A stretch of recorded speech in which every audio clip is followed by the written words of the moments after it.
we talk to all kinds of entrepreneurs on here, and some big, some small, some just getting started out.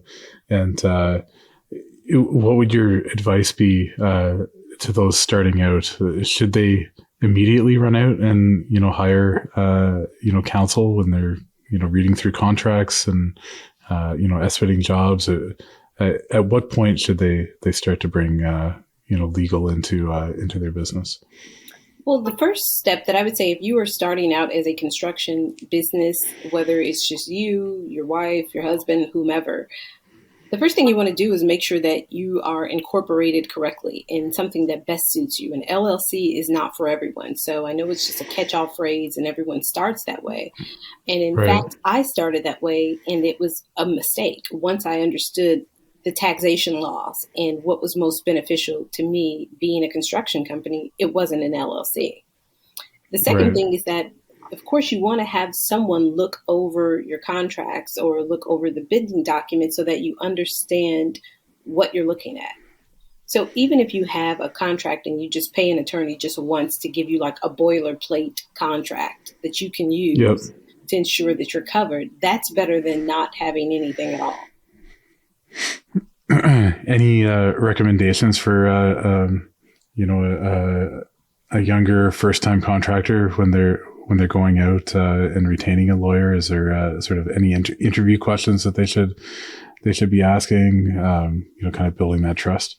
Yeah, not lawyers are not one size fit all, and so you definitely want someone who understands construction law and contract law because construction and contracts are a niche field, and so you want someone who understands the business so that they can better educate you on what you may need to add, or may need to ask, or may need to delete, or what's in your best interest when you are doing business for the first time.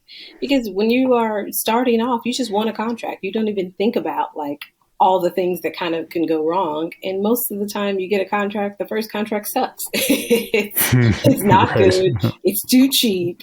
And Yeah. you just want to get out there. Then you get in there, then you're like, what was I thinking? This is not good.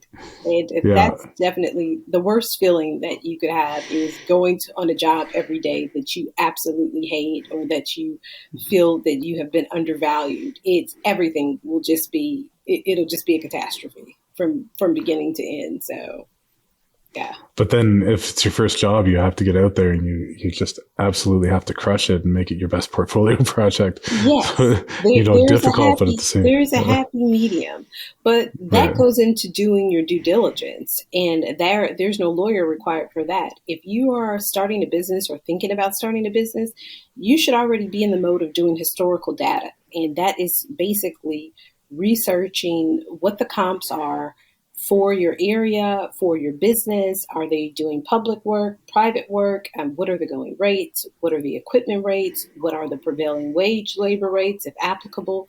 So that you can Right. understand how much money do I need to really get started? And also, what are the jobs going for? I mean, it's especially if you're doing public works, that information is free on the internet. Mhm. Anyone can look it up. But I always am surprised that people don't do it. Just Right. that cuts the competition right there. Look at what your potential competitors are doing the work for, so that you can kind of work it into your estimate to see, hey, this is where I need to be, or can I afford to do this, or can I not afford to do this job?